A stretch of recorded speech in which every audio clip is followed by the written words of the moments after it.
Sir, नए शैक्षिक सत्र में एडमिशन प्रारंभ है। अभिभावक अपने बच्चों का एडमिशन आपके विद्यालय में क्यों कराएं? आपके विद्यालय की क्या विशेषता है, बताइए।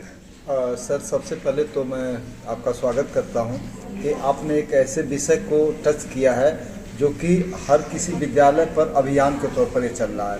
सबसे पहले मैं परिचय दूंगा अपना। सुरेश यादव, मैं प्रधानाध्यापक junior high school Kaza, Ranipur Mau.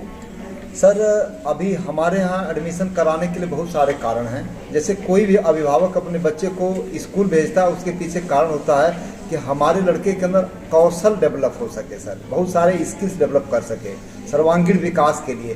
तो जो विद्यालय देता है सर ना, उस विद्यालय में जो कुछ मुख्य चीज़ें हैं जिस उम्मीद से भेजते हैं, वो हमारे विद्यालय में जितने भी सरकारी विद्यालय हैं गवर्नमेंट ने जो मुहैया कराई है सर, उसके बारे में अगर गार्जियन तक ये चीज़ चली जाए तो गार्जियन खुद ब खुद निर्णय ले लेगा कि हमें अपने बच्चे का विद्यालय में एडमिशन कहाँ कराना चाहिए, सरकारी में या प्राइवेट में। जैसे मैं बता रहा हूँ सर, हमारे यहाँ NMSC का एग्ज़ाम होता है सर। इसमें जो लड़के प्रतिभाग करते हैं उनको लगातार हर महीने 4 साल तक यानी 48,000 रुपया उसको मिलता है स्कॉलरशिप के रूप में। सर, एक खुशखबरी मैं बता दूं, हमारे विद्यालय की लड़की अभी रागिनी गुप्ता जिला को टॉप की थी 123 अंक हासिल करके। इसके पहले हमारे 13 बच्चे ऑलरेडी टॉप कर चुके हैं सर। कोई प्राइवेट स्कूल बताइए जहाँ पर कि ये सुविधा है। हम उन बच्चों के जिनकी उम्मीदें दम तोड़ चुके हैं, वो बच्चे हमारे स्कूल में आकर के सर 48,000 छात्रवृत्ति ले रहे हैं सर। पहली सुविधा तो ये इसलिए करना चाहिए। हमारे यहाँ सर बाल केंद्रित एजुकेशन है, मतलब बच्चों को ध्यान में रख करके शिक्षा की व्यवस्था की गई है, ना कि गार्जियन को और शिक्षक के लिए। बच्चे की जो क्षमता है उस हिसाब से हम लोग पढ़ाते हैं। फिर DBT का पैसा 1200 रुपया खाते में बच्चे को भेजा जाता है कि बुनियादी जैसे कि कापी हुआ, पेन हुआ, बैग हुआ, जूता और ड्रेस की वो सामग्री ले सके ताकि यूनिफॉर्म में स्कूल जा सके।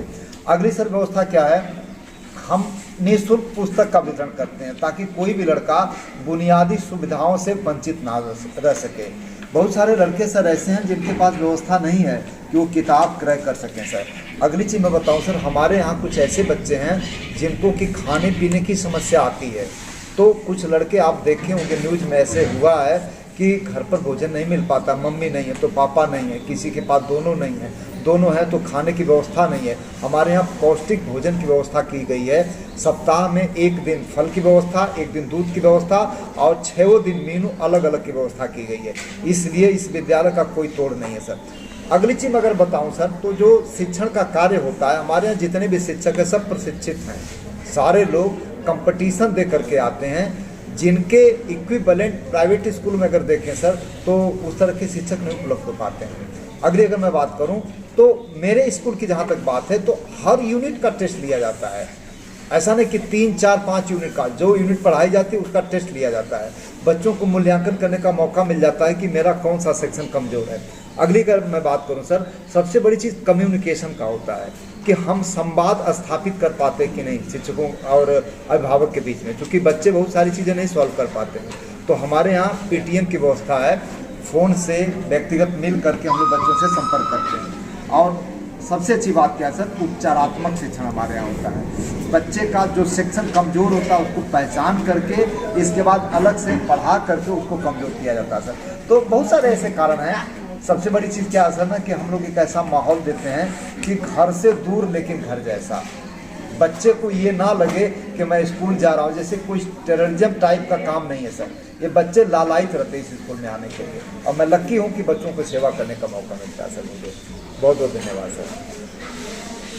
सर, शिक्षक तुझे सलाम चैनल के माध्यम से मैं सुरेश यादव, प्रधानाध्यापक junior high school Kaza, Ranipur Mau के माध्यम से मैं सर निवेदन करता हूं कि जितने भी हमारे अभिभावक गण हैं गुमराह न होकर के अपने बच्चों को सर हमारे विद्यालय पर भेजें, क्योंकि इसका जो रिकॉर्ड है और जो रिजल्ट है बहुत पहले से आज भी बरकरार है इसका सर। आपका बहुत बहुत धन्यवाद सर, इस आवाज़ को अभिभावक गण तक पहुँचाने के लिए सर।